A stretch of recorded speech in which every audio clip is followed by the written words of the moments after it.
Llegó la esperanza que todos queremos. Ecuador, todo está al frente, que siembra el futuro, que cambia el presente. Juntemos las manos.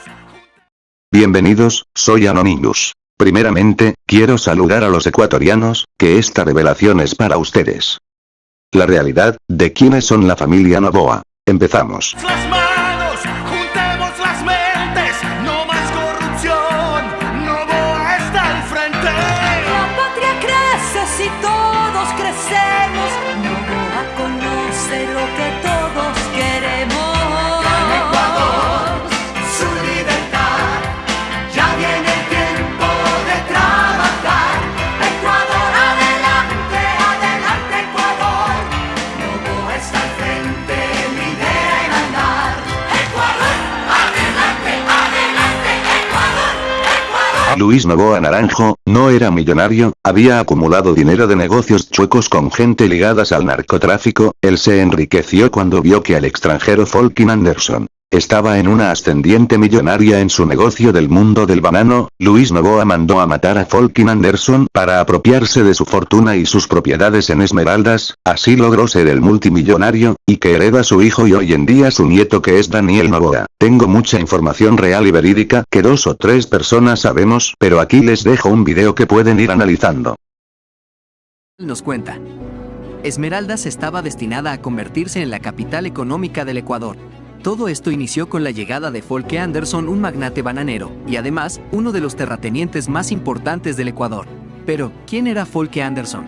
Folke Anderson nació en Suecia el 21 de marzo de 1903. Después de la Segunda Guerra Mundial comenzó a importar banano. Interesado en este producto, conoce Esmeraldas, una tierra llena de riquezas y sin explotar. En 1949, compró terrenos en Esmeraldas y empezó a cultivar banano a gran escala. Pasó poco tiempo para que este hombre se convirtiera en uno de los terratenientes más poderosos de Ecuador. El centro de su imperio lo trasladó a Esmeraldas, para lo cual construyó su propia pista de aterrizaje, dotó de la más moderna infraestructura de riego a todas sus haciendas. Gracias a la influencia y poder que había acumulado, se dedicó a ayudar a los más necesitados en Esmeraldas. Construyó casas a sus trabajadores, les pagaba un salario justo, atención médica especializada, y tenía programas sociales para toda la población. Esmeraldas tenía grandes expectativas de desarrollo, debido a que Folke Anderson también había empezado a invertir en educación y salud. Las escuelas que fundó eran regentadas por profesores a los que él mismo les pagó para que puedan ir a capacitarse a otras ciudades del país. En los años 50, época del boom del banano, Esmeraldas era la única y verdadera provincia bananera del Ecuador. A 25 kilómetros de la ciudad, Anderson adquirió la hacienda Timbre, donde encontró su verdadera felicidad y pasaría los mejores años de su vida. En 1951 compraría miles de hectáreas de selva en Cole Quinindé y el Río Blanco para el sembrío de banano. Muchas familias esmeraldeñas contaban con un empleo formal, y con estos ingresos, los esmeraldeños empezaron a realizar pequeñas inversiones que empezaron a marcar el progreso para muchas familias de escasos recursos. Todo esto, gracias a los beneficios de poder trabajar junto a Folke Anderson. Su amor por el pueblo esmeraldeño lo llevó también a brindar apoyo al deporte. En los años 1950, lo que ahora se conoce como los predios del Folke Anderson, solo era una cancha de tierra, llamado la Polvorita. Los miembros de la Federación Deportiva se acercaron al empresario Folke Anderson para que les ayudara con la inversión de 100,000 sucres para poder mejorar el terreno. La edificación fue una sorpresa para todos, porque pensaban que Anderson construiría un edificio de madera como era costumbre en la época. Pero Anderson contrató ingenieros para la edificación de la tribuna con capacidad para 1,500 personas. También instaló camerinos y baños para jugadores y contrató al pintor Efraín Andrade Viteri, pintor del siglo XX, por un costo de 3,000 sucres, para el diseño de las esculturas de la fachada que muestran al deportista esmeraldeño. Pero, ¿qué pasó después? ¿Cómo murió Folke Anderson?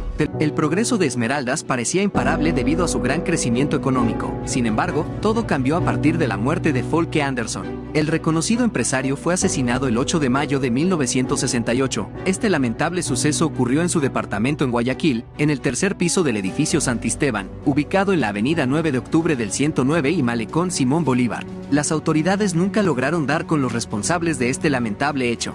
Folke Anderson, de estado civil soltero, tenía una hermana, quien al enterarse de su muerte se hizo cargo del traslado del cuerpo hasta su país natal. Curiosamente, en esa época apareció el nombre de Luis Noboa Naranjo, como uno de los nuevos magnates bananeros, que se aprovechó del crimen de Folke Anderson para ganar terreno y convertirse en el nuevo terrateniente más poderoso del Ecuador. Luis Noboa no solo tomó las riendas del negocio, sino que también se adueñó de algunos de los terrenos que ya habían sido adquiridos por Folke Anderson. Días después de la muerte de Anderson, sus haciendas fueron saqueadas, sus tierras invadidas y sus maquinarias deshuesadas. Los restos mortales de este ilustre personaje descansan en un cementerio de Ödskölt, Suecia. Pero, ¿cuánto afectó la muerte de Folke Anderson para el pueblo de Esmeraldas? Mucho, y es que mientras Folke Anderson cumplía con sus obligaciones como empleador y ayudaba al pueblo de Esmeraldas, Luis Noboa Naranjo se convirtió en el más grande explotador. Un grupo de esmeraldeños que antes laboraba en las bananeras de Folke Anderson, fueron por necesidad a trabajar en la bananera de Luis Noboa, pero se encontraron con una realidad distinta, bajo condiciones precarias, a tal punto que quienes exigían el pago digno, eran despedidos e incluso agredidos, a tal punto que varios sindicalistas fueron reportados como desaparecidos. Con la muerte de Folke Anderson, murieron también las esperanzas de progreso y desarrollo de Esmeraldas, que estaba destinada a convertirse en la capital económica del Ecuador. El pueblo esmeraldeño no ha vuelto a tener a alguien con la visión y la conciencia social que sí tenía Folke Anderson. Lo que sí está claro es que el apellido Noboa es nefasto para la historia del pueblo de Esmeraldas.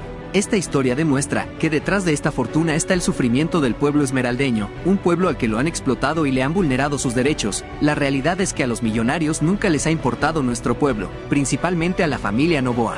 Así que cuando vayas a decidir el futuro de nuestro país, recuerda que Noboa es sinónimo de explotación laboral y maltrato para nuestros hermanos esmeraldeños. Esta historia no puede repetirse. Ok.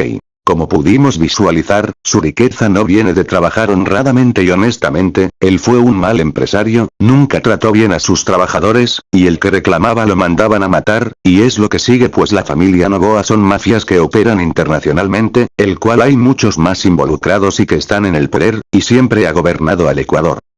Miren el siguiente video.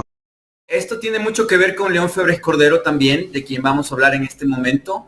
Y también tiene que ver con gente cercana a él. En este caso, el comandante general Gilberto Molina, que ya está fallecido, y también Luis Robles Plaza, que fue ministro de gobierno de Febres Cordero. Y bueno, ellos fallecieron, pero su secreto no se fue con ellos.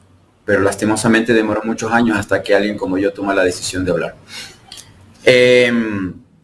Dicho eso, el tema de Folke Anderson es súper relevante y es muy importante. Y es muy parecido al caso de Santiago y Andrés. Es muy parecido porque los tres se fueron de este mundo muertos con un crimen impune, ¿no? Y el caso de Folke es más largo todavía porque él fallece el siglo pasado, mucho antes de la muerte de los hermanos Restrepo en el 88.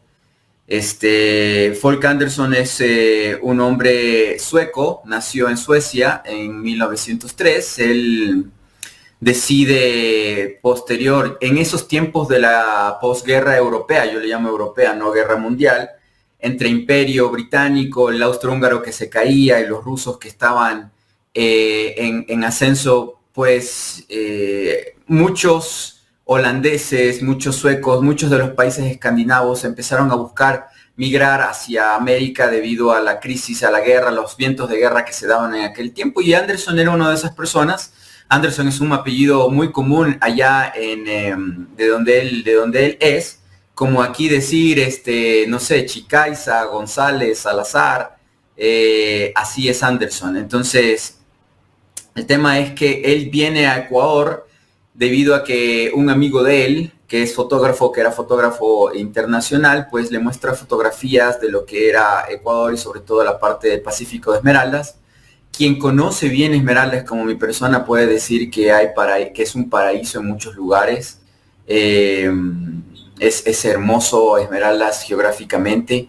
Y bueno, Anderson se enamora del lugar, ya tenía alguna experiencia y conocimiento sobre temas de exportación y de agricultura. Llega a Esmeraldas en más o menos a mediados de los 40 y se compra unas tierras y empieza el negocio agroindustrial, ¿no? Y le va recontra bien, ¿no?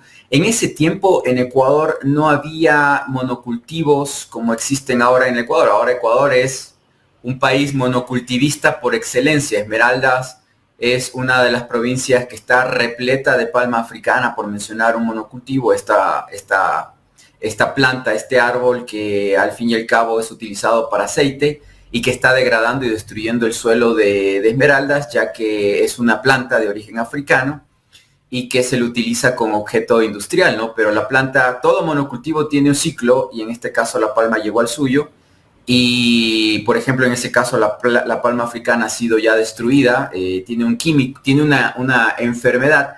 Todo monocultivo termina con una enfermedad, eso es algo, una reacción propia de la naturaleza, ¿no? Le pasó al cacao en su momento, por eso dejamos de ser el principal exportador de cacao el siglo pasado, le pasa al banano, con la cigatoca negra me parece, y le pasa también a la palma. Pero en esos años, donde el suelo era maravilloso, increíble, Folk Anderson llega al Ecuador y empieza el proceso de exportar. Le va tan bien a este hombre que no vino con familia, que crea una compañía en Panamá para hacer interconexión para la exportación de sus productos bananeros a nivel internacional. Folk Anderson empieza a industrializar Esmeraldas cuando fue el único proceso real industrializador, integrador, no como el caso de la refinería de Esmeraldas, que si bien es cierto está a las afueras o a la entrada de la ciudad de Esmeraldas, vía hacia Tacames, Tonsupa después, pues allí el que ha recorrido en carretera esa área lo conoce bien.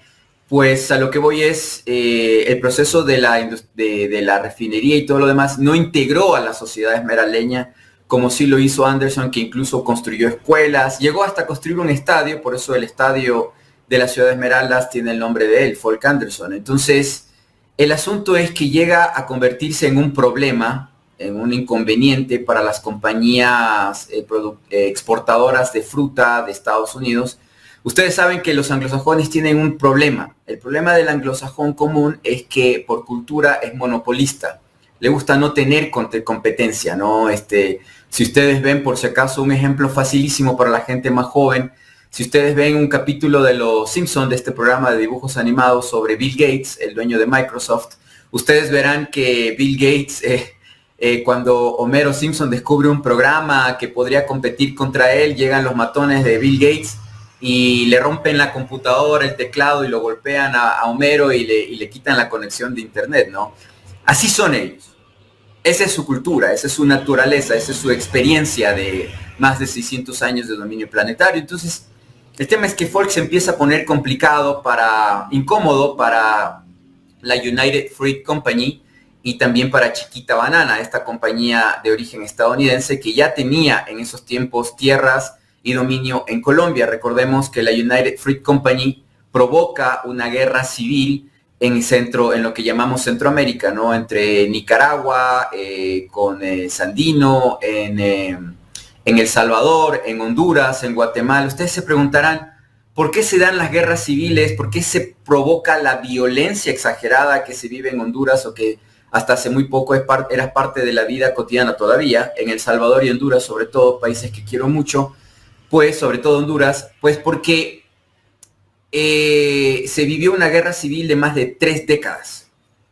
Y esa guerra civil se provoca por el desplazamiento de la población campesina, como pasó en Colombia, por el tema de las tierras que la United Fruit Company, obviamente de Estados Unidos, utilizaba y explotaba para llevar banana barata para Estados Unidos, banana, piña, etcétera, etcétera. Pero como los campesinos se arman, y en Colombia ocurre lo mismo, y hasta ahora buscan una reforma agraria que hasta ahora no se da, y ojalá que con el presidente Petro se dé, una reforma agraria que lleva, si se dan cuenta, casi un siglo de guerra y muerte, ¿no? Y en el caso de México, esa reforma agraria sí se da porque 2 revoluciones ganan. En el caso de Ecuador se da una revolución que triunfa, como ustedes saben, la de Eloy Alfaro, la de los de abajo, la de los campesinos de la costa, la revolución liberal, y esa revolución gana en Ecuador, pero en el caso de Colombia no. Pero claro, gana, pero a los pocos años la misma plutocracia mata a los revolucionarios, los persigue, compra al traicionero Plaza, que fue general de Eloy Alfaro, les comento, y nuevamente el Ecuador vuelve a las manos de la plutocracia, del poder. Militares, sacerdotes católicos, curas católicos y obviamente los ricos de origen español. Entonces, vuelve el Ecuador a ser miseria nuevamente, ¿no? Y todo el esfuerzo y sacrificio de los alfaristas desaparece en una hoguera, ¿no? La famosa hoguera, como le llamaron algunos escritores ecuatorianos, la hoguera infame, cuando queman el cuerpo de Ole Alfaro.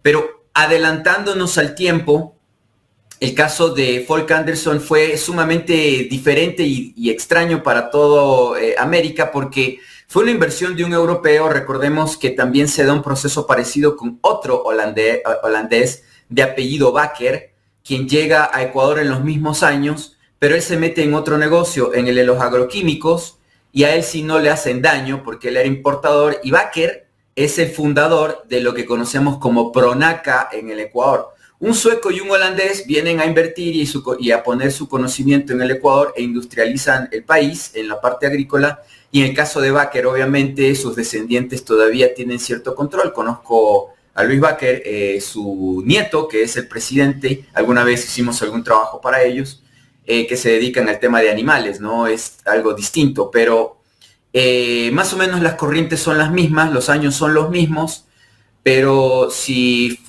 no hubieran asesinado en Guayaquil a Anderson, posiblemente su fortuna sería quizás la más grande del Ecuador, y Esmeraldas tendría otra historia, otra cara histórica, ¿no?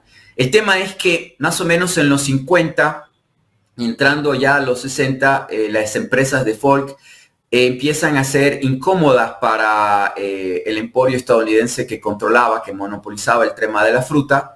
Para aquellos años ya ellos habían conseguido, me refiero a los estadounidenses a través de la Embajada de Estados Unidos en Ecuador, habían conseguido un empleado, una persona que trabajaba para ellos, cuyo nombre es Luis Novoa Naranjo.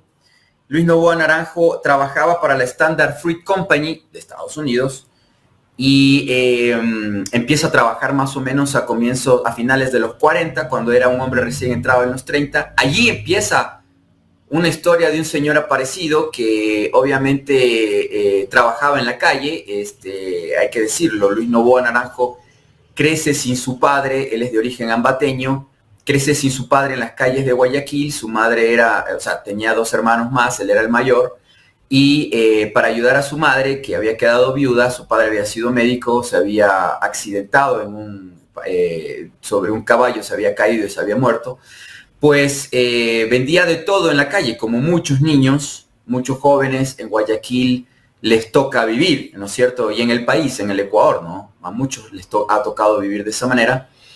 Y en la suerte de los Novoa, conocen un momento de su juventud a unos empleados de la Embajada de Estados Unidos que enviaban a través del correo de Guayaquil en el centro información, obviamente la información, los telegramas, la información especial que requerían enviar. En el único lugar donde se podía enviar ese tipo de información era en los correos. Recordemos que en el edificio de los correos existía una oficina de telegramas, que son estos, antes del teléfono existía una especie de aparato, ¿no? En donde se enviaban unos teletipos, unos pequeños textos que llegaban a una fuente en otro país, en el planeta entero, ¿no? Entonces, este tipo de ejercicio lo realizaban Hugo, los...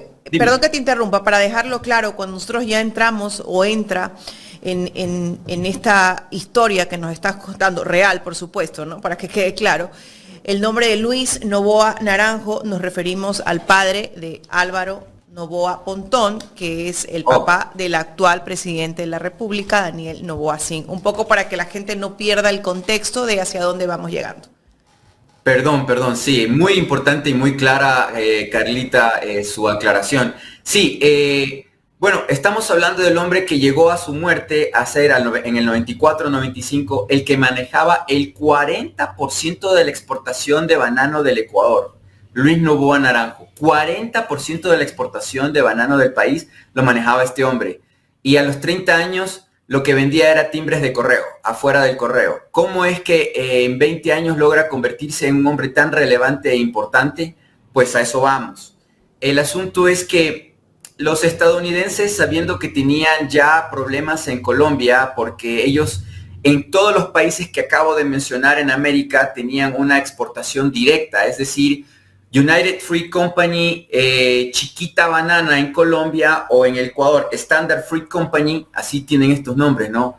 La Standard Oil, recordemos que Standard les ha de sonar interesante porque Standard era la empresa de uno de los Rockefellers, ¿no? La Standard Oil Company, la más grande exportadora de petróleo del planeta, que por el monopolio en el gobierno de Estados Unidos en algún momento le obligaron a Rockefeller a dividir su fortuna de su emporio de petróleo, y ahí se divide la compañía en Exxon y en otras compañías más, que Exxon se convierte luego en la Chevron que también tiene un pasado y una historia que se junta luego después con los mismos Noboa. Es muy interesante porque el mundo, aunque ustedes no lo crean, aunque seamos 8.000 millones de personas, en el tema de los monopolios el mundo es muy pequeño. En el tema de los multimega millonarios el tema es muy, muy pequeño, muy reducido.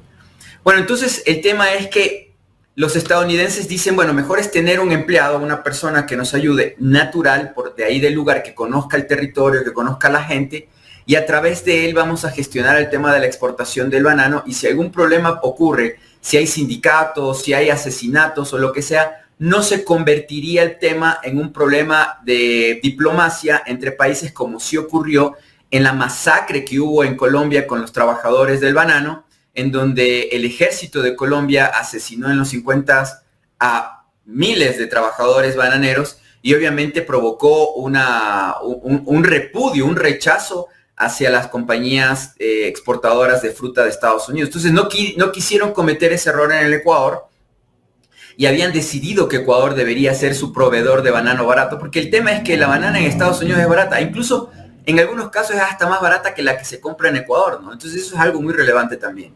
Entonces, el tema es que Noboa crece, se vuelve importante, crece muy rápidamente porque también le permiten, con la exportación de banano, también a través de los barcos, traer productos en ese tiempo de contrabando en los barcos vacíos a Ecuador, de electrodomésticos, repuestos automotrices, etc. Y con los años, Noboa crea una estructura de gente de mucha confianza de él, entre ellos el expresidente ya fallecido León Febres Cordero, quien había estudiado su colegio y parte de su colegio en Estados Unidos y obviamente se gradúa en el Stevens Institute of Technology en New Jersey, un instituto técnico, como decir, posterior al colegio, ¿no? Tú haces esto de las carreras técnicas, pues Febres Cordero hace eso y obtiene su título, ¿no?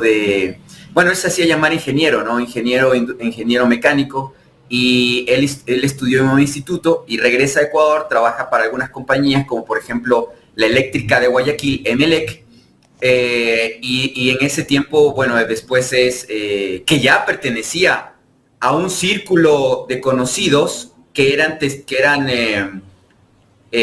utilitarios para la Embajada de Estados Unidos, porque recordemos que Febres Cordero, cuando se gradúa en Estados Unidos, recibe varias opciones de trabajo en Estados Unidos y por alguna extraña razón,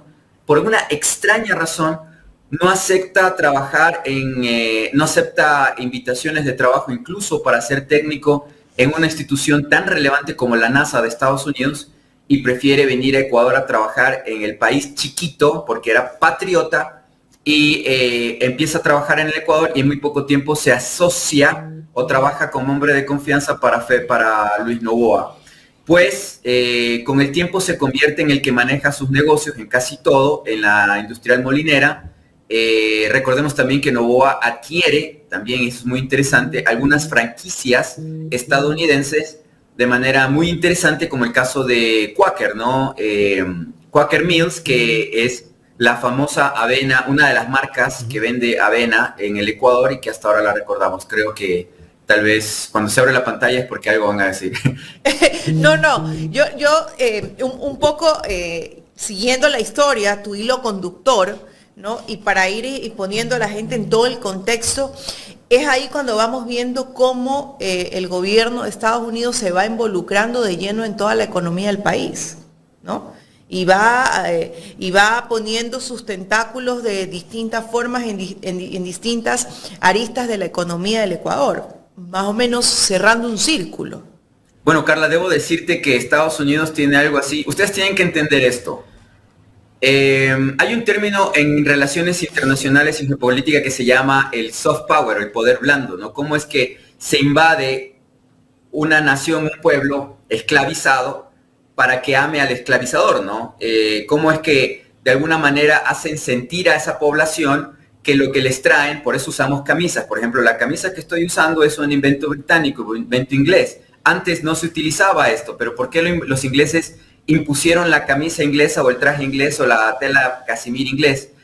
Porque esa era su industria, la textil. Tenían un territorio que se llamaba India y allí producían algodón con esclavos y hacían telas y tenían que vender esas telas en el planeta. Entonces, ¿qué inventaron? La moda británica. Eso es soft power, poner sus propias modas. Si no, estaríamos utilizando otro tipo de vestimenta. Pero bueno, en el caso de Estados Unidos hay una guerra blanda contra el resto del continente. Cuando Estados Unidos se independiza del Reino Unido o de Inglaterra, desde allí existe una guerra no declarada, una guerra blanda contra el resto del continente. Esa guerra blanda se conoce como la doctrina Monroe. La doctrina Monroe es la famosa frase de América para los americanos. Pero no los americanos de todo el continente, sino para ellos que se asumen los dueños del continente, solo los estadounidenses. Por eso incluso esto es tan interesante, porque cuando tú ves a un ecuatoriano o un mexicano en Estados Unidos, te dice, estoy viviendo aquí comiendo con los americanos. Entonces, pero a ver, tú eres mexicano y eres ecuatoriano, pero ¿por qué le dices americano solo a los Estados Unidos? O en Ecuador, cuando tú vienes y una persona te dice, fui a la embajada americana a sacar la visa americana. Entonces, el poder blando lo han conseguido, porque ustedes, hasta el día de hoy, decían América solamente a los estadounidenses. ¿Y ustedes qué son? Gente que en cualquier momento, cuando ellos quieran, van a ser expulsados del continente, como los palestinos en la Palestina ocupada.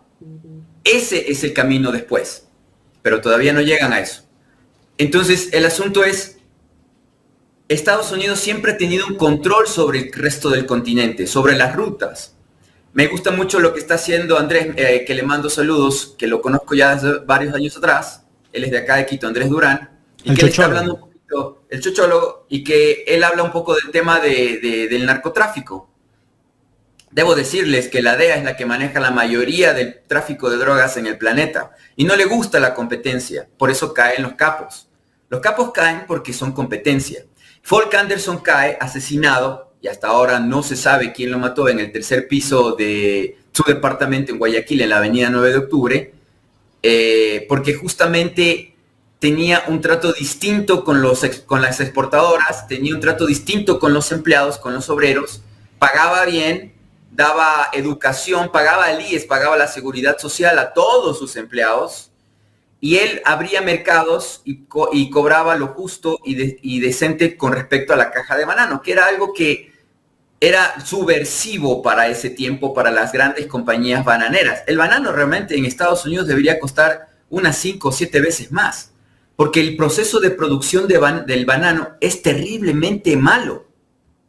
O sea, primero, la expectativa de vida de un recolector de bananas, por el caso de la fumigación, el tema de, ya es más que comprobado que el Roundup o el glifosato que producen los estadounidenses, así es, produce cáncer.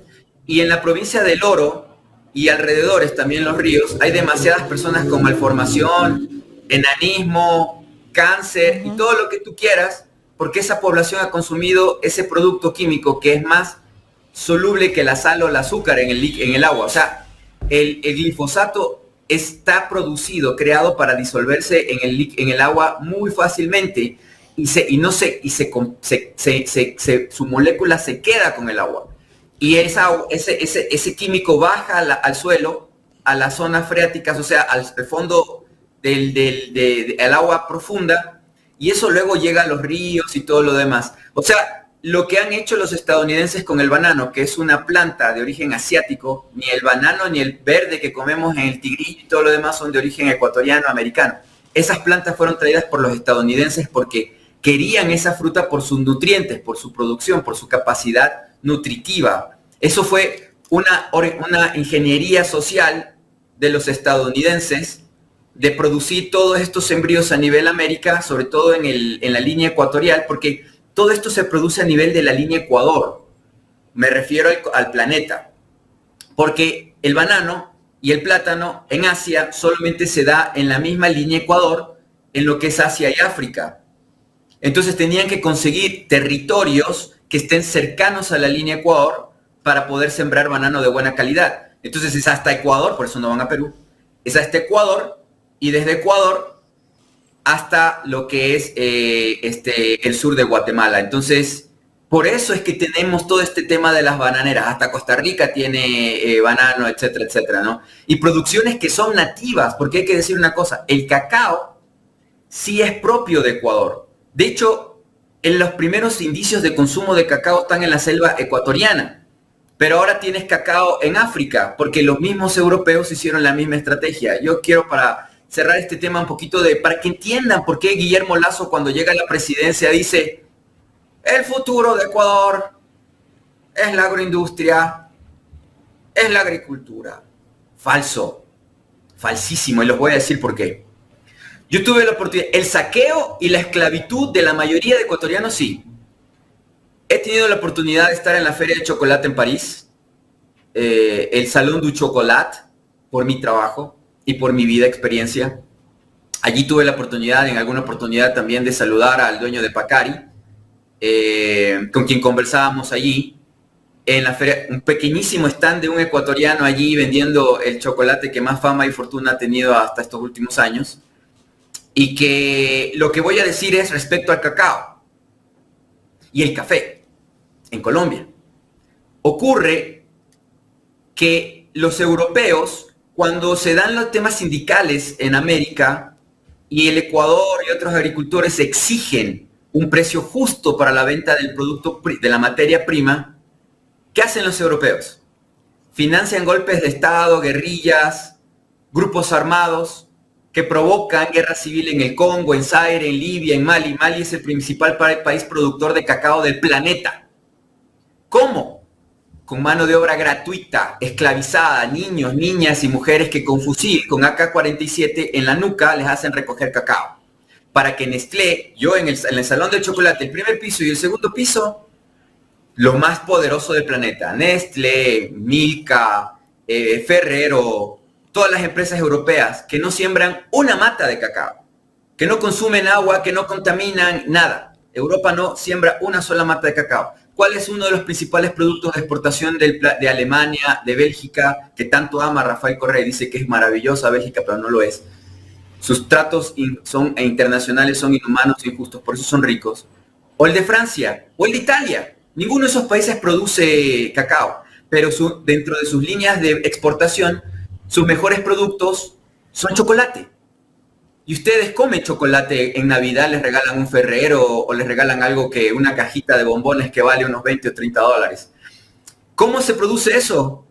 Con sacrificio de vidas humanas en esclavitud. Y eso se dio en el Ecuador. Por eso decía Guillermo Lasso, el tema de el futuro del Ecuador es la agroindustria. Y eso es totalmente falso.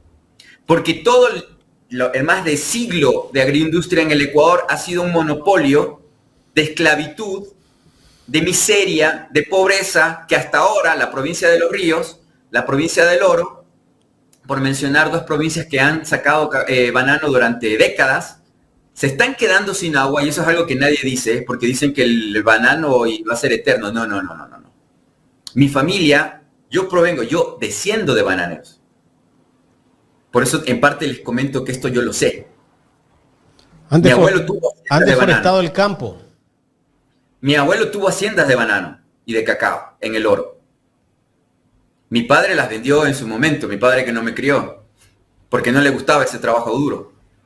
Pero en todo caso, aunque trabajo duro es ir en tu gran camioneta y ver que todo esté bien, que la caja se vende y punto, ¿no? Y tú sigues en tu casa, en tus carros y en tu vida. Pero le molestaba ir al campo con los campesinos. Entonces, el asunto es, este ha sido en la historia de la producción de banano una imposición de Estados Unidos. Allí tienen estos testaferrismos y allí viene, tú bien dices, Jaime, el tema de la deforestación campesina. Bueno, el tema es que Ecuador ya tenía campesinos en las tierras, primero nativos, ¿no? Originarios, ¿no? Los que son la población que vino a ser erradicada, brutalmente asesinada y violada por parte de europeos.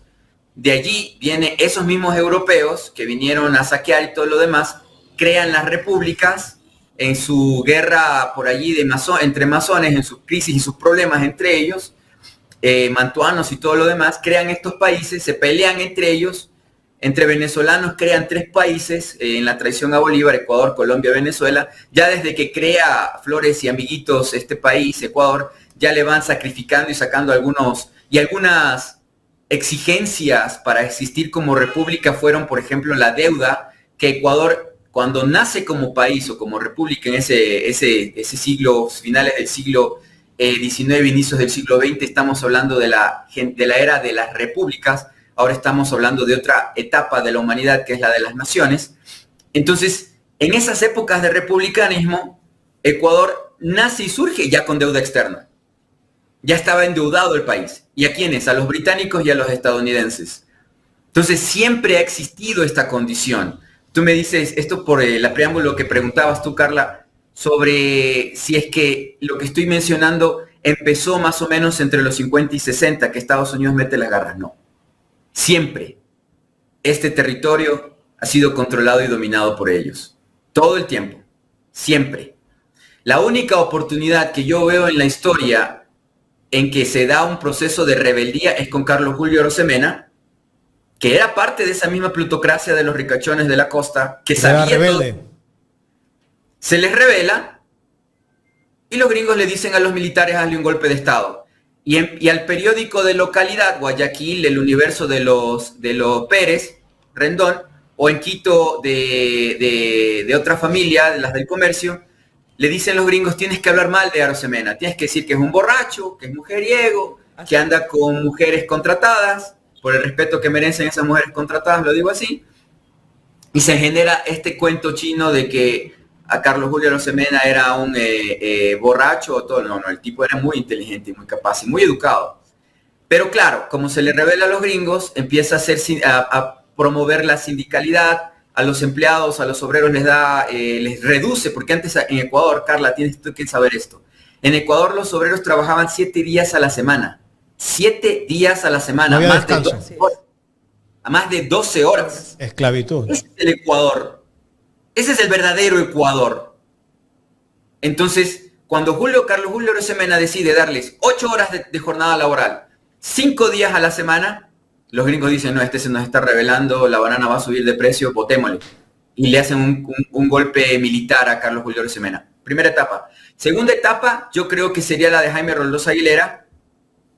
Le reventaron el avión cuando quiso nacionalizar, cuando llegaba después, cuando sabían los espías, porque el problema aquí es que el poder siempre tiene espías adentro. Siempre. Todo el tiempo. Y bueno, los militares, y los principales son los militares. Y eso no lo pensó bien personajes como Roldós. Entonces, Roldós iba a firmar el decreto para la nacionalización de los hidrocarburos. Recordemos que Roldós llega al poder cuando se vivía una oleada de revolución y de nacionalismos en América, caso de la Revolución Cubana, caso de Allende en Chile, en donde uno de sus grandes detractores, para frenar a Roldós, los estadounidenses y este señor Noboa financian la creación de un partido, el Partido Social Cristiano, y meten como principal, como asambleísta nacional, estoy con la asamblea, como principal diputado nacional, a León Febres Cordero para golpear. ¿En qué año fue eso? Para imponerle a Roldós. Recordemos que Roldós llega al poder en el 80, cuando llega al Ecuador a la democracia, luego que esa dictadura que se le impone a Carlos Julio Arosemena gobierna y domina 30 años.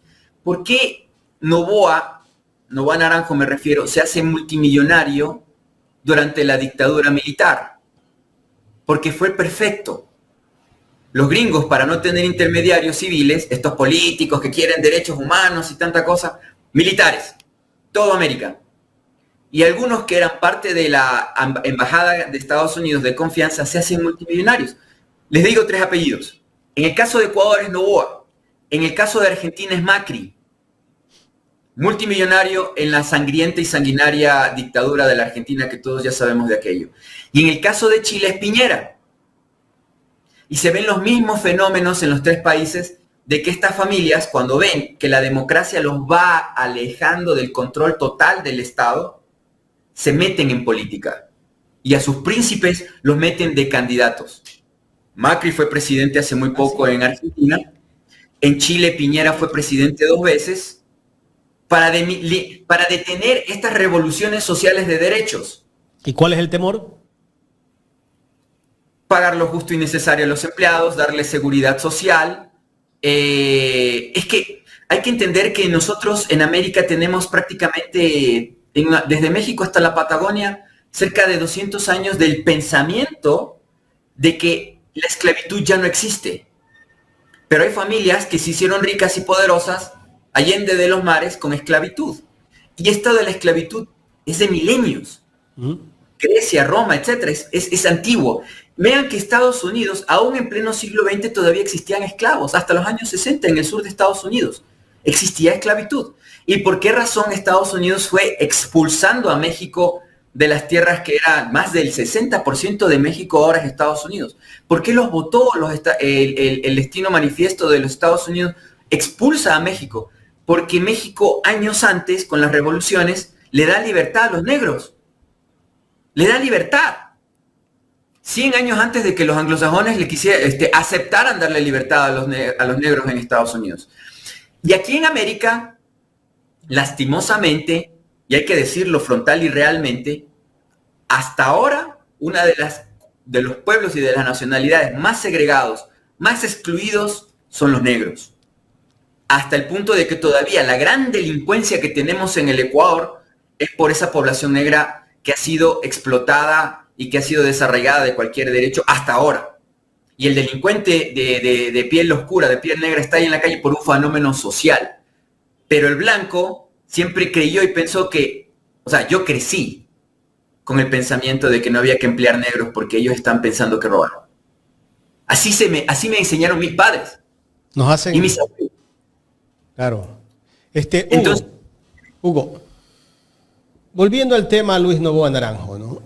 Antes de ser bananero, ¿quién era Luis Noboa? ¿Cómo llegó a obtener tanto dinero dentro del sector bananero? Bueno, la mayoría de la riqueza de Noboa fue más el contrabando en sí. Y en ese contubernio de contrabando también participan muchas familias de Guayas, ¿no? Y de toda la región, sobre todo los que migraron y vinieron en un barco por la guerra que se dio en la Palestina actual ocupada, cuando los británicos deciden crear un estado, más o menos a mediados del siglo pasado, en Palestina, que ahora no vamos a decir el nombre porque este canal va a ser censurado como mi canal, que está más que baneado y bloqueado, pero eso lo decimos allí. Y se genera lo que yo denomino y llamo, para evitar la censura, el israelismo. Entonces se da una guerra de invasionismo, de expansionismo, y mucha población de Líbano se migra, ¿no? Sobre todo familias de clase media que no querían involucrarse con la guerra, y también de tradición católica, se migran hacia América, ¿no? Y estas familias libanesas llegan desde Norteamérica hasta el sur, ¿no? Hasta el sur del continente, hasta Chile y Argentina, ¿no? Pero en Ecuador vinieron algunas familias, algunas se cambiaron el apellido para mimetizarse, para cristianizarse, si se podría decir así. Por ejemplo, el caso de los Isaías, quienes son de origen libanés y se cambiaron el apellido a Isaías para sonar menos árabe, ¿no? Y pues, tienes Aspiazus, tienes Nebot, etcétera, etcétera, etcétera, ¿no? Entonces, muchas de estas familias generaron su riqueza en una estructura de contrabando. ¿Cuál era la estructura? Las aduanas no tenían control del Estado, eran una mafia verdadera, y lo que entraba de contrabando se distribuía a través de los puertos, en este caso el puerto de Guayaquil, a través de mercado informal. Desde ahí surge lo que se conoce como las bahías, y estas bahías, que tienen precios baratos, no son sino un fenómeno de contrabando, de daño al Estado, al gobierno, ¿no? Entonces, ¿por qué es que tienes un país pobre que no tiene recursos? Porque donde debería cobrarse impuestos, donde debería generarse la riqueza para escuelas, para educación, para seguridad, etcétera, etcétera, no se puede, porque simplemente la mafia lo tiene controlado. Y ellos sí se hacen multimillonarios. mucha de la riqueza de Noboa y de muchos de estos ricachones que son de buena familia en Guayas, ese dinero debería ser parte de la escuela que tú tendrías que tener en tu barrio, de un cuartel de policía eficaz, de las patrullas y de todo ese tipo de condiciones. No sé si se dan cuenta de lo que estoy mencionando. El tema de Noboa viene porque tú me dices, ¿quién era Noboa hasta el 36, 37? Era un vendedor callejero. ¿Qué vendía? Era un vendedor callejero. Vendía franelas. Vendía lotería, dicen, ¿no? Vendía de todo. Limpiaba coches. Hacía lo que podía. Su gran suerte fue estar afuera del correo y vender timbres postales. Y escribía las cartas. Mira, Noboa llegó hasta quinto, sexto grado. No sé qué tan bueno haya sido para escribir cartas. De acuerdo a la historia que leí en algún momento, dicen que él hacía las cartas a las personas que vivían en la sierra, ¿no? Y él les escribía y les cobraba también, ¿no? Ojalá haya tenido ese criterio, pero yo te digo, de las biografías tanto de Febres Cordero como de Noboa, pagadas, muchas de esas historias son ficción, son novelas, son formas de arreglar y de adornar la verdad. O sea, no era así. Y te estoy hablando de gente que estuvo muy cercana a esta gente, que ha hablado conmigo y me ha contado estas experiencias y estas historias antes de irse de este mundo porque les dolía ya la conciencia. O sea, hay mucha gente que se ha ido de este mundo haciendo mucho daño, te digo, mi querido Jaime, y no ha habido justicia para mucha gente, para miles. Ecuador es una historia de injusticia, es la verdad. Y por eso seguimos como estamos. Entonces, el asunto es, y esto también en El Salvador, esto también en Colombia, yo lo puedo entender. En todos los países. ¿Por qué? Porque, como te acabo de mencionar, hemos sido dominados y controlados por verdaderas mafias, ¿no? Transnacionales. Entonces, cuando Noboa es contratado para ser empleado de esta empresa que te acabo de mencionar, la Standard Fruit Company, y en ninguna biografía te va a decir... ¿Y cuál era el cargo de Noboa ahí? Mensajero, pasante. Pero la idea de ellos, de los estadounidenses, era convertirlo a Noboa en el representante legal de la empresa en Ecuador para que ellos le compren el banano o la fruta a Noboa y deslindarse de cualquier responsabilidad ulterior de lo que Noboa sí hizo. Porque obviamente en el tema del monopolio tú tienes que tener toda la cadena de producción, toda.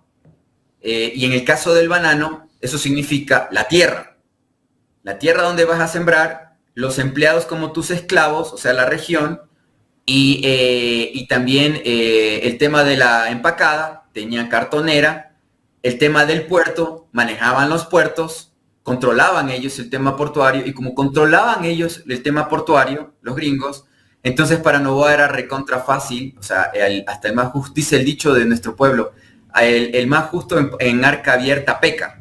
Entonces, al ver que tenía toda esa libertad y que era hombre de confianza, mientras llegaba la banana y la fruta a Estados Unidos, en el precio que ellos querían, Noboa podía hacer lo que le diera la gana. Y eso fue lo que hizo Noboa. Con el dinero que él iba ganando, él ya ganó su primer 1.000.000 de sucres, más o menos entrando al 40, muy joven, imagínate en ese tiempo ganarse 1.000.000 de sucres cuando estabas entrando a tus 30, pues tenía mucho dinero para invertir. Entonces, Noboa aprendió en esos años a ser muy radical e imponerse con la gente con la que él negociaba. Él no negociaba. Él es como Donald Trump. Si han leído, tal vez les recomiendo leer el libro de Donald Trump sobre negociación. Él dice que al chico lo aplasta y con el fuerte negocia. Y eso era lo que hacía Noboa, aprendiendo de los gringos, al chico lo aplasta. Entonces, las tierras que no lograban conseguir o comprar, sobre todo las cercanas a ríos, afluentes de acequias, etcétera, etcétera, si no las compraban, mandaban a matones a provocar crímenes. Y en el caso de Noboa, como aprendió de los gringos, él delegaba hacer el trabajo sucio. Y Febres Cordero, que era el delegado, tenía dos cómplices en esto, que siempre estuvieron en él y salían en las fotografías. El uno es el Pepitón. Ese es el apodo que tenía uno de sus grandes... Ojo, que León tenía 1,90 m, ¿no? Y siempre era mal encarado, siempre era malhumorado. Claro, era un tipo grande, imponente. No tan grande, 1,90 m. Bueno, 1,90 m para el tamaño ecuatoriano.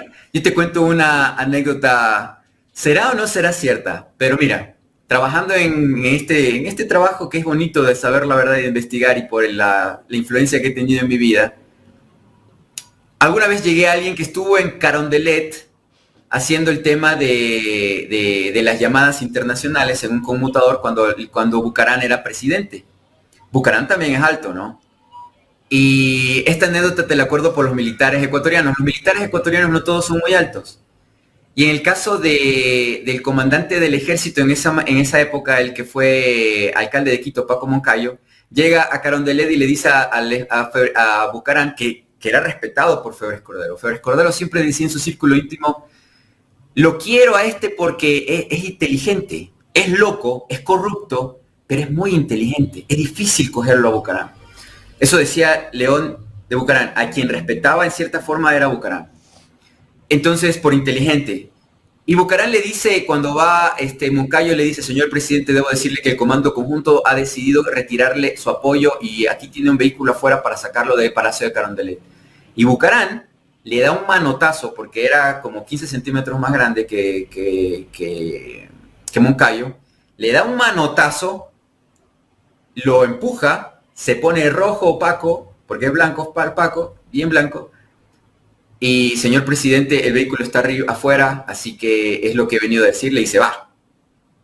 Y Bucarán le dice a la persona que me cuenta esta historia, le pasa una agendita chiquita, con un montón de números telefónicos. Y allí estaba el teléfono de sus amigos presidentes, ministros, pero el primero que pide llamar es al presidente de Panamá, para que le dé el asilo, ¿no? Para el asilo. Entonces, claro, y de ahí decide irse a Guayaquil, porque él sabía que quien lo estaba sacando de la presidencia, y mira que el mundo es chico, Era Febres Cordero. De la presidencia era Febres Cordero. Y aquí una cosa interesante, anécdota y análisis. Quien sacaba presidentes era Febres Cordero, era realmente el hombre poderoso en el Ecuador, porque eso heredó de Novoa. Luego de que Novoa muere, quien se queda manejando el poder de todo esto, mafia, todo lo que tú quieras, era Febres Cordero. Febres Cordero sacó a Maguat. Febres Cordero obviamente sacó a Bucarán, y obviamente sacó a Gutiérrez por cambiarle los jueces.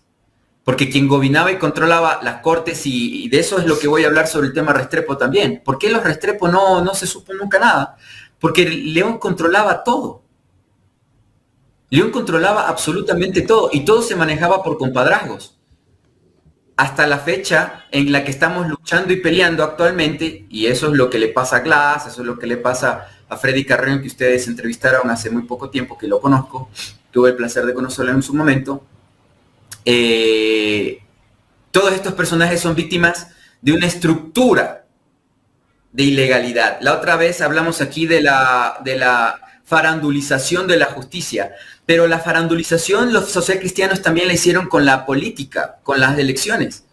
La alcaldía de Guayaquil estaba repleta, en las alcaldías tanto de León como de Nebot, de presentadoras de programa de concursos, como una señora Nicolai de un programa de concursos, Polo Vaquerizo, también de otro programa de concursos. La pantalla chica estaba ahí. Yo no digo que esté mal que alguien que haya hecho carrera haciendo, por lo menos que sea reportero, que sea analista, que sepa algo del país. Un presentador de farándula y todo lo demás, siendo apoyado por un partido que se dice respetable y de la gente de bien de Guayaquil, metes pura farándula. Ahora tienes una vicepresidenciable en ese partido que le gustaban mucho las after parties en Guayaquil y no voy a hablar más. Hasta ahí me quedo. Pero en todo caso, a lo que voy es que ojalá con lo que estamos hablando y mencionando, porque todo esto tiene una razón de ser, y soy sincero y verídico en todo esto. Ojalá el Partido Social Cristiano, ya murió María Guerrero, que fue otro invento de Neo. Ojalá que el Partido Social Cristiano en estas elecciones sea su penúltima, si no la última elección electoral que va a tener. Lastimosamente, me duele decirlo, no es la última. Porque el Partido Social Cristiano le ha hecho daño terrible al Ecuador y al país. Lo inventaron para frenar primeramente las posibilidades de Jaime Roldós Aguilera, como te menciono, desde el Congreso, para evitar las reformas que Jaime Roldós quería. Porque León, que era el obrero, el que hablaba bien, el estudiado, el intelectual, digamos, dentro de este grupo de matones, que como te decía, te estaba diciendo, dos de los que fueron parte del gobierno de Febres Cordero y siempre fueron de sus allegados y se hicieron ricos. El uno es Petitón y el otro era el Negro Fernández. Investiguen, averigüen, busquen a la hemeroteca, como dicen en las embajadas, quién era el Negro Fernández y quién era el Petitón. Y en el caso del gran ministro pues, de Febres Cordero, del cual voy a hablar a las 8 de la noche, Luis Robles Plaza, ¿quiénes son estos personajes? Y cómo no les duele en absoluto tapar un crimen, un asesinato, un crimen. No les dolía, porque lo venían haciendo toda la vida. Y por eso Hugo, ¿qué injerencia tenía el grupo Noboa en los gobiernos de Febres Cordero, de Sisto Durán Ballén, de Bucarán y todos los gobiernos que han desfilado después de la muerte de Roldós?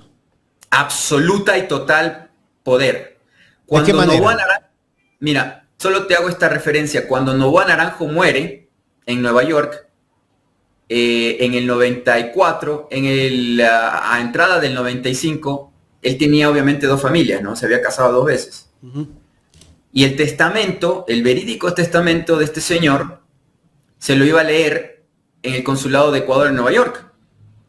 Y la gran fortuna de él la iba a pasar a su segunda esposa y a sus hijos de su segundo compromiso.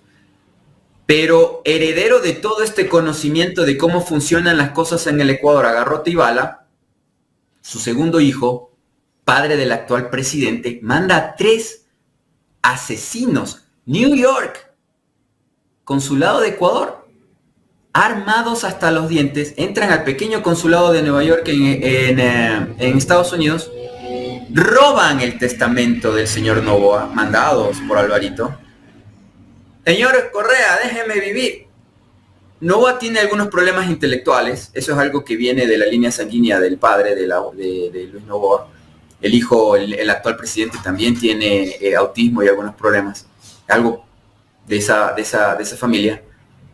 Pero Álvaro tiene algo que es innato en él, codicia pura y dura como el padre, y el hijo también, y también un carácter terrible, pero terrible, malhumorado como pocos.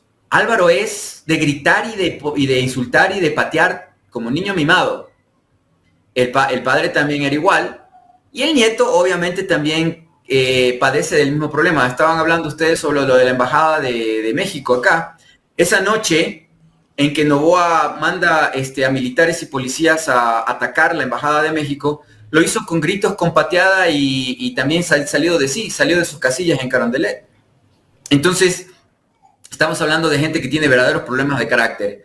Pero a lo que voy es, antes de su muerte, no había gobierno que no hiciera nada si que Luis Noboa no dijera. No había ley que no se aprobara si Luis Noboa no decía que esa ley fuera aprobada. Todo a nombre y favoritismo de él. Todos los gobiernos, hasta Velasco Ibarra, que tanto dicen el hombre que salía para el pueblo y todo. No.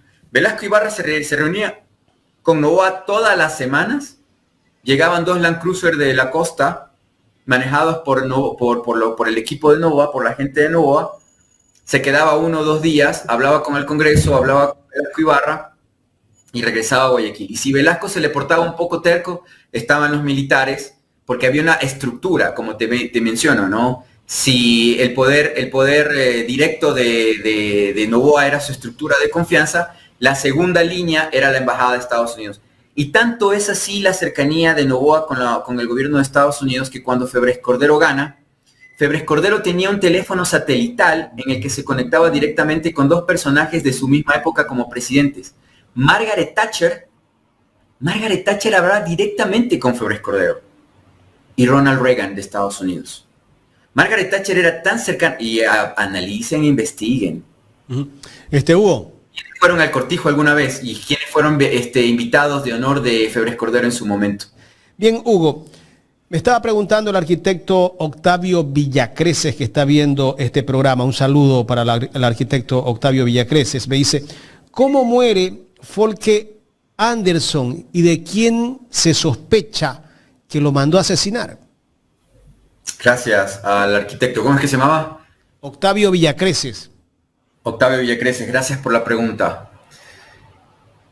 Folk Anderson tenía un pequeño inconveniente y ahí habría que estudiarse un poco el perfil psicológico de él, ¿no? Él no tenía esposa, no tenía hijos. Su círculo cercano era por lo tanto muy limitado, muy pequeño.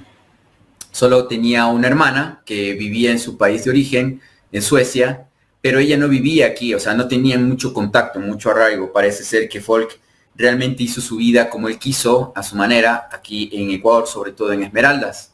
Pero obviamente como tenía necesidad de tener contacto y trabajo con el puerto de Guayaquil, porque el puerto de Guayaquil es de donde salían sus exportaciones al mundo, decidió comprar un departamento para los periodos que pasaba él en Guayaquil, en el tema de aduanas, etcétera, etcétera, exportación, barcos, etcétera.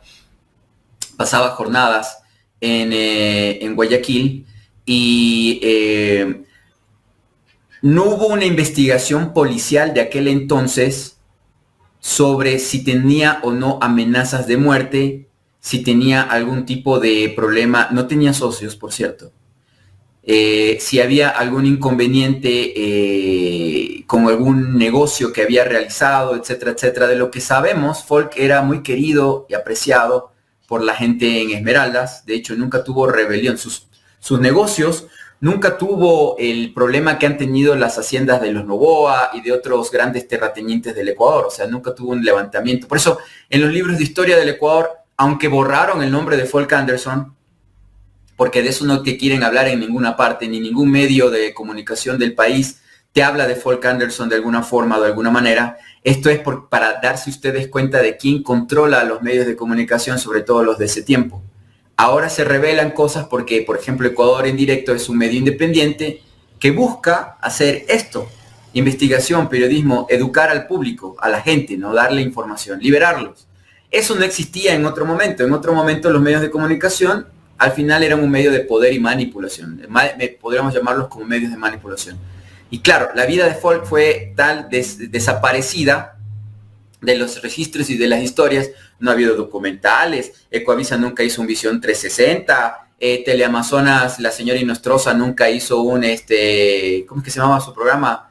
360 grados, o como se haya llamado. Nunca hicieron absolutamente nada sobre la vida de él. Al momento de su asesinato, que aparece por vecinos, comentan y dicen que había un olor, o sea, olía a putrefacción, a cadáver.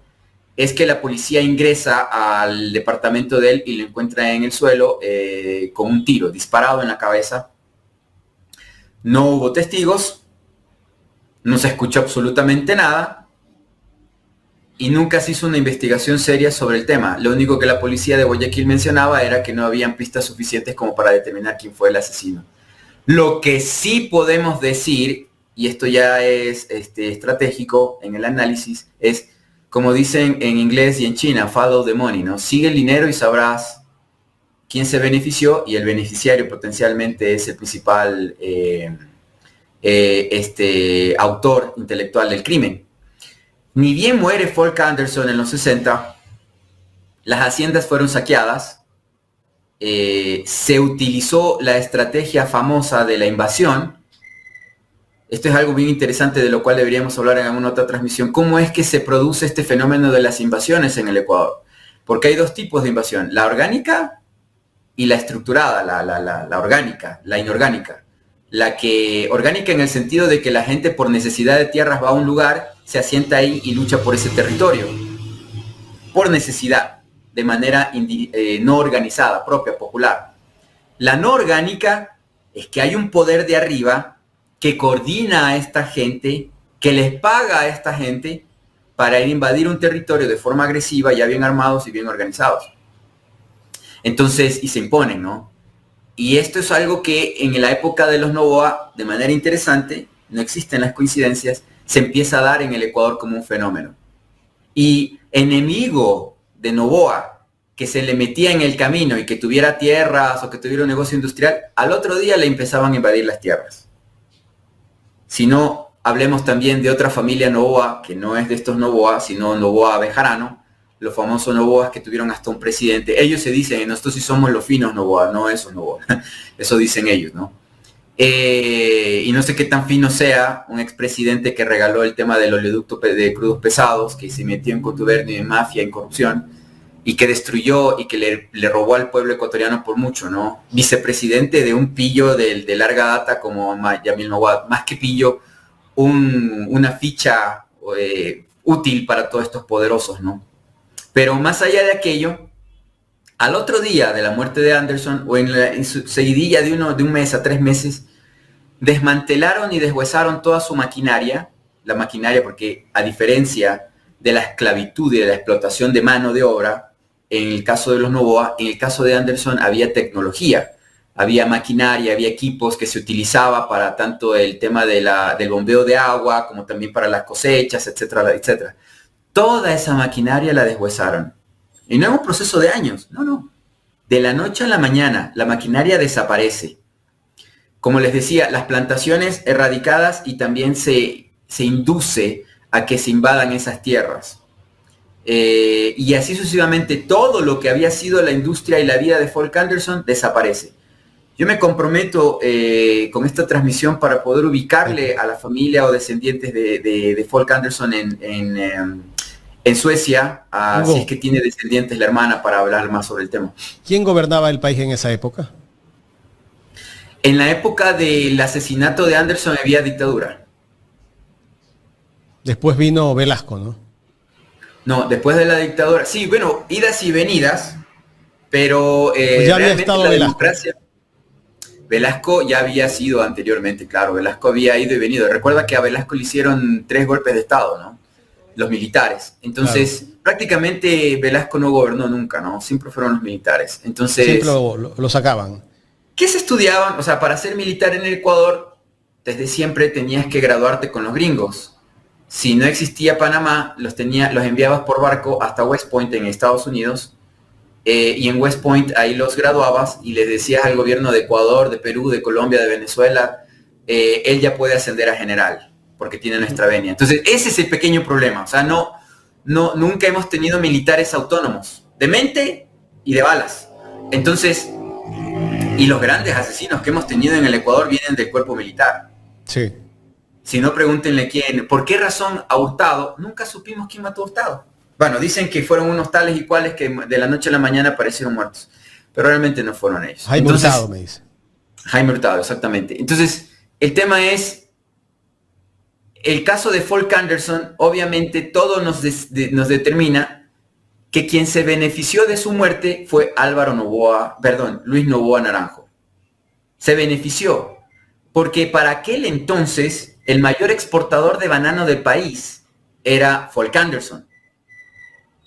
El mayor exportador. Y Anderson no tenía guardaespaldas en esa época, no había eso, ¿no?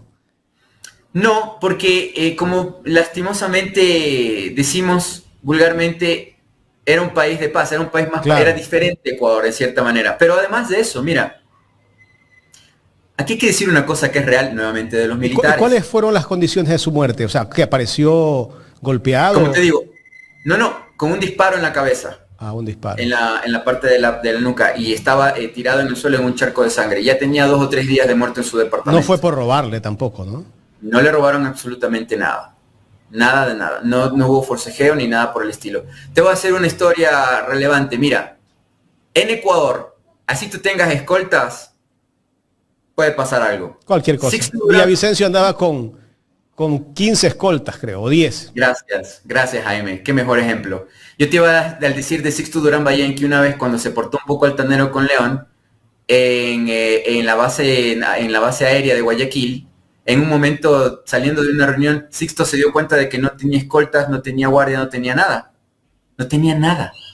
Y León le dice, como alcalde de Guayaquil, tranquilo, aquí están mis muchachos. Que ellos te escolten, para decirle, yo mando. Hasta tu escolta recibe mis órdenes. Que tengo en mis manos. Sixto había sido del Partido Social Cristiano, se inició en política allí. Claro. Eran de la misma cancha, de los niñitos aniñados. Y Sixto nació en Estados Unidos, Sixto era gringo. Entonces, para que te des cuenta, ¿no? Y lo mismo le pasó a Borja. Borja al mes dejó de ser presidente porque le hicieron una jugarreta. Si algún día quieres hablar de la historia de cómo es que Borja... Vamos a hablar más adelante. ¿Cómo es que a Borja lo agarra Febres Cordero al mes de presidente? El presidente Daniel Noboa hace poco dijo que él se ha sacado del aire trabajando para tener lo que tiene. Esta historia que nos cuenta Noboa, el presidente de la República, ¿es creíble? Mira, cuando el abuelo muere, su fortuna estaba evaluada en más de 2.000 millones de dólares. 2.000. Cuando se da la pelea entre los hermanos, entre los grupos, a la legítima heredera por el testamento, a la segunda esposa de Noboa, le dejan con casi nada. Y quien se queda con la mayoría de la fortuna es el padre de Daniel, Álvaro.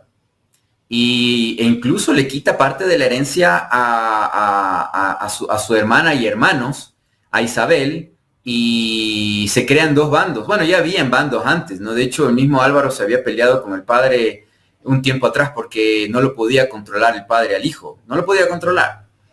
Y hacían lo que les daba la gana. Entonces, Álvaro se queda con más de 1.500 millones de dólares de herencia, y a lo largo de los años, y yo que he crecido en ese círculo, te puedo decir que cada nieto recibió una herencia, un fideicomiso, para la época en que llegaban a ser mayores de edad, y seguramente Daniel, su fideicomiso cuando cumplió los 18 o 20 años para ir a la universidad, habrá sido superior a los 2 o 3 millones de dólares. Solo de inicio, por haber nacido Noboa. Eso también pasa con los Isaías y otras familias. Tengo algunas preguntas que no sé si me las puedas contestar en función del tiempo, por eso tan interesante. Primero, sabemos que la pelea por la herencia del Emporio Noboa fue una de las más millonarias a nivel mundial, ¿no? Fue incluso pues súper sonado. Al final, ¿quién salió victorioso? 2. ¿Cuál fue la pelea central que tuvo León Febres Cordero con Luis Noboa Naranjo? Porque ellos terminaron totalmente distanciados. Y 3, en base a tu historia, ¿realmente seguimos influenciados o manejados por los Estados Unidos? Vamos de atrás para adelante. A ver, hace poco hablaba con alguien de inteligencia y de seguridad de Estados Unidos. Esto es chistoso porque creo que soy una buena persona y soy amigable y hablo y doy confianza, entonces ellos también, aún sabiendo que ahora soy más mediático y puedo decir lo que conversamos en privado.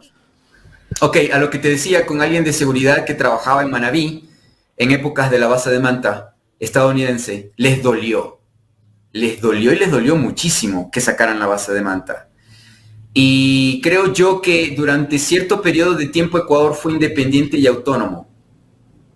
5 o 6 años. ¿El periodo de Rafael Correa, lo podemos decir así? ¿Sí? ¿Ese o no? Tan autónomo que varios países de América que están en guerra y en lucha de independencia con Estados Unidos, porque esta es una independencia que no se está logrando fácil. Veamos el ejemplo de Venezuela, de la que hemos hablado aquí. Deciden en Quito poner la UNASUR, la Unión de Países de Sudamérica, que era la idea básica y central. Y lo que quería Chávez era crear un convenio de seguridad recíproca, una OTAN, o sea, lo que entendemos con la Organización de Seguridad Recíproca de Europa y Estados Unidos de América del Sur, un solo ejército para América del Sur. Cuando estaban por firmar ese documento, a Chávez por casualidades, porque no existen las coincidencias, le dio cáncer, se murió. Lula se enfermó gravemente, casi se muere, después hasta fue a la cárcel y todo lo que ya sabemos, y ahora es blandito. Cristina se enferma de cáncer también, el mismo cáncer, qué extraño, o sea, como medio extraño, y también se ablanda. A Correa le pasa el tema de la rodilla. Todos se fueron a Cuba a tratarse, porque Cuba es el único país, el único lugar que ha tenido independencia de Estados Unidos de toda América, 60 y más años, desde la revolución.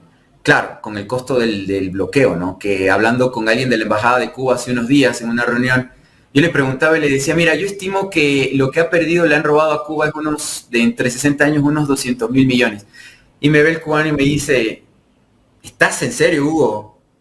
Más de 2.000 millones. Y sin contar las ganancias del todo lo robado, de los ahorros que tenía Cuba en Estados Unidos, en Reino Unido, lo que le han hecho a Venezuela, las ganancias que hubiéramos obtenido de todo eso. Pero bueno, la única etapa de independencia fue esa. Cuando retoman los estadounidenses o el departamento, la CIA, retoma Ecuador, cuando Ecuador, los ecuatorianos, con el poder blando, lo que te acabo de mencionar, a lo que yo me dedico, a la comunicación estratégica, le hacen al ecuatoriano votar 7 veces sí. Indirectamente le dicen, aquí está el papel, soy Lucifer, Satanás, firma y te voy a dar una buena vida. Y el ecuatoriano, o una buena parte, no todos, pero los que votaron el 7 veces sí, votaron por la fiscal Diana Salazar, por la Corte Constitucional de Aperro que tenemos, por el Consejo de la Judicatura, donde tienes un adicto a la cocaína que ahora está en la cárcel y que por sus problemas habla de una manera muy extraña, la verdad. A Celi, también otro adicto a una droga que no podía dejar y que ahora no está en la periferia. Y a Celi se les escapa por una extraña razón. ¿Cómo son las coincidencias de la vida? Los del ICE, los de migración, que estaban en el aeropuerto de Miami, cuando llega el sobrino con $200,000 de Celi, de los tantos viajes que habían hecho, estos policías no estaban enterados de que esos eran VIP y de que esos no tenía que tocárseles. Pues un par de policías hicieron el show. Déjeme ver las maletas, ese está nervioso, algo pasa ahí. Uy, hay dinero. Rápidamente llamar a las autoridades, se los mete presos porque fueron infragantis con el delito, etcétera, etcétera. Y eso se expande. Y ya el escándalo obligó a que Salazar hiciera una investigación, un proceso se diera y que Celi fuera a la cárcel. Creo que Celi ahorita está en prisión domiciliaria. Por los gringos. Así es. Pero eso no fue porque el gobierno, es que se les escapa. Porque a veces ocurre, ¿no? Como el caso de Pablo Escobar. Pablo Escobar trabajaba para la DEA. O sea, ellos financiaban el tema de los paramilitares en Colombia y en Nicaragua con el tema de la cocaína. ¿Y qué ocurre? Que quien llevaba los aviones, un estadounidense, a la Florida con la cocaína, en algún momento cometió un error y lo meten preso porque estaba borracho y todo lo demás, y con droga y con dinero, y de repente una policía local hace el boom, y después llega la CIA, llegan los federales y dicen, cállate, no, es que él es nuestro, y se armó todo el asunto, y de ahí surge el tema de Pablo Escobar, y el tema de los Irán Contra, y en esa época Reagan, nuevamente, estas épocas fueron las épocas de gran boom. ¿Por qué ya no se generan tantos multimillonarios de la noche a la mañana en América como en esas épocas? Por todos estos grandes negocios que los estadounidenses inventaron con testaferros, ¿no? Y vivimos esa crisis hasta ahora. Te respondo la pregunta. ¿Ecuador está libre de la influencia de Estados Unidos? En absoluto. Hay una lista, una agenda, nombres que le llega a la embajada y ellos deciden cuáles van a ser los generales del ejército y de la policía. Ellos deciden, esto de los narcos generales, son ellos los que ponen a los narcos generales. Ellos deciden quién es general y quién no. Eso le mandan al presidente de turno y el presidente de turno dice, bueno, perfecto, entonces él sí va a ser general y tal y cual. La segunda pregunta que me hiciste es, perdóname, yendo de atrás para adelante, era... Se me fue. ¿Cuál fue la razón o la causa específica por la que terminaron separados Luis Noboa Naranjo y León Febres Cordero, ¿no? Bueno, el asunto es que el Emporio Noboa era tan poderoso y tan fuerte que empieza a chocar con el emporio creciente y naciente de León Febres Cordero. León Febres Cordero murió muy millonario también, por cierto. Nadie habla de ese tema, pero es una realidad. ¿Y es verdad que le robó a Luis Noboa? Porque se escucha ahí en la historia, dice, no es que le robó. No. Igual, León hizo tan rico a Noboa, León hizo tan porque para la compra de maquinarias, para la creación de la industrial molinera, para la creación del imperio zafrero de azúcar y todo lo demás, detrás de todo eso estaba León Febres Cordero, administrador, comprador de las máquinas, instalador de toda la logística, porque era ingeniero mecánico. Entonces él hizo todos esos trabajos y en otras industrias adicionales, Febres Cordero estuvo detrás de todo ello. Y cuando Febres Cordero fue puesto como diputado por la plata de Noboa y etcétera, etcétera, Febres Cordero movió los hilos políticos y judiciales para que Noboa sea siempre impune e inmune, ¿no? Y pudiera triunfar. No hubo una real bronca o pelea dentro de ese dueto de personajes. Más bien, cuando muere Luis Noboa, León trata y procura de que se cumpla el testamento del viejo. ¿Y cuál era el cumplimiento del testamento? De que algunos de los familiares que estaban en el testamento recibieran lo que recibían. Pero también aquí hay un problema. León se alía, hace un bando dentro de los Noboa. El bando de Isabel Noboa, que en ese tiempo era casada con Isidro Romero, Omar Quintana, que después se hace del bando de Roldós, de Bucarán y de Álvaro Noboa, porque eran dos bandos. O sea, veamos los cabecillas. Omar Quintana era del PRE, ¿no? Omar Quintana, cuñado de Alvarito. Yerno de Luis Noboa. Yerno de Luis Noboa, aficionado a muchachitos de 15 años. Porque hay que decir las cosas como son. Porque aquí nunca se ha dicho, y perdón que me enoje con todo lo que estoy diciendo en este momento. Por alguna razón se murieron suicidadas las 3 hijas adoptadas de Quintana. En el Guayas ha habido una mafia podrida y puerca, multimillonaria, que ha hecho demasiado daño a niñas y a niños del Ecuador por décadas. Décadas. Y que lo digan también los muchachitos que jugaban en el Club Sport Emelec, que Omar Quintana tenía control de eso. Nunca se dijo nada. Nunca los del Universo salieron a decir la verdad. ¡Jamás! Y soy el único ecuatoriano, casi medio ecuatoriano, que tiene que decir todas estas cosas como 30 o 40 años después. Y gracias a Ecuador en Directo por lo que me están permitiendo decir. Porque está aquí. Aquí adentro. Y qué pena que sea el único Ecuador. Porque yo no soy guayaquileño. Yo viví en Guayaquil en mi niñez una parte. Y nos fuimos de Guayaquil por la violencia de Guayaquil. En el comienzo de los 90. Pero sí conocí toda esa clase de gente. Por el círculo social. Como lo dije alguna vez aquí, incluso en algún momento, cuando era niño, mi familia era amiga del dueño del Banco de Guayaquil. Y de otros. Y de hoteles y de cosas. Pero los anteriores dueños, tal vez, o los actuales. Del Banco de Guayaquil sigue siendo el mismo dueño. No, pues eso no antes, ha cambiado. tengo entendido que antes eran los Durán Ballén. Danilo sigue siendo Danilo. No, mucho antes de los Carrera, los Lazo. Antes eran los Durán Ballén, me parece, ¿no? ¿Qué te refieres al poder de Guayaquil? Del Banco Guayaquil. Del banco. Del Banco Guayaquil. Oh, del Banco de Guayaquil. Bueno, el Banco de Guayaquil era una caja de ahorros que es comprada por el padre de Danilo, que era juez de la Corte Provincial del Guayas. ¿Cómo un juez tiene dinero para comprarse una caja de ahorros y después lo vuelve un banco nacional? Nuevamente, para poder ser libres como ecuatorianas y ecuatorianos, y la provincia del Guayas sobre todo, para poder tener libertad tenemos que hablar de historia, y de historia reciente, y de nombres y de apellidos, porque todas estas familias ricas son mafia pura y dura. Y ya es tiempo de que se dé justicia. Pero lastimosamente, como siempre toman las cortes, las fiscalías, etcétera, etcétera, nunca hay el revisionismo histórico adecuado. Al menos estos personajes que ya están fallecidos, en su gran mayoría, al menos ahora podemos hablar un poquito de ello, ¿no? Obviamente que lo que estamos mencionando y diciendo le duele y le afecta a alguna gente, y yo espero que también a sus descendencias, para también hacer un limpiado de moral, de paz y de tranquilidad, no persigan, ya no busquen, ya no vengan, ya no nos impidan decir las cosas como son. Porque antes, quien hablaba de estas cosas amanecía en una zanja muerto, ¿no? Como el caso de Pancho Jaime en su momento en Guayaquil, cuando empezó a hablar de León Febres Cordero y de los crímenes por el tema de las salitreras, de la sal, de los asesinatos que causaron los Noboa a los campesinos y todo lo demás. ¿Qué pasó con Pancho Jaime en el 88, 89? Muerto. ¿Quién lo mató?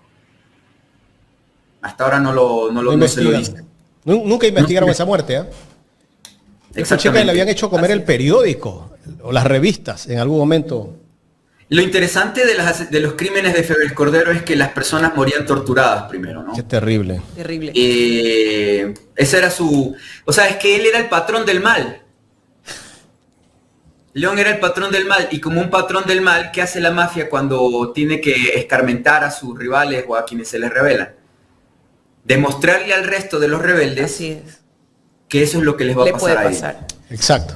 Yo quiero pedir disculpas si es que se demoró esto a la familia Restrepo, los conozco al padre y a la hija, pero sobre todo mi responsabilidad mayor es con Santiago y con Pedro Andrés. Cuando me llegó esta información, no hace mucho tiempo, haciendo investigaciones justamente sobre el gobierno de Febres Cordero, me llegó esta información y se me fue de la memoria, en verdad. Tantas cosas que pasan por la cabeza y uno que se entera de tanto y la coyuntura.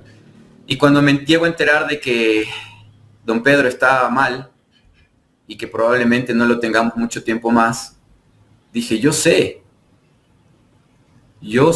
tengo información de qué pasó con los hijos de él.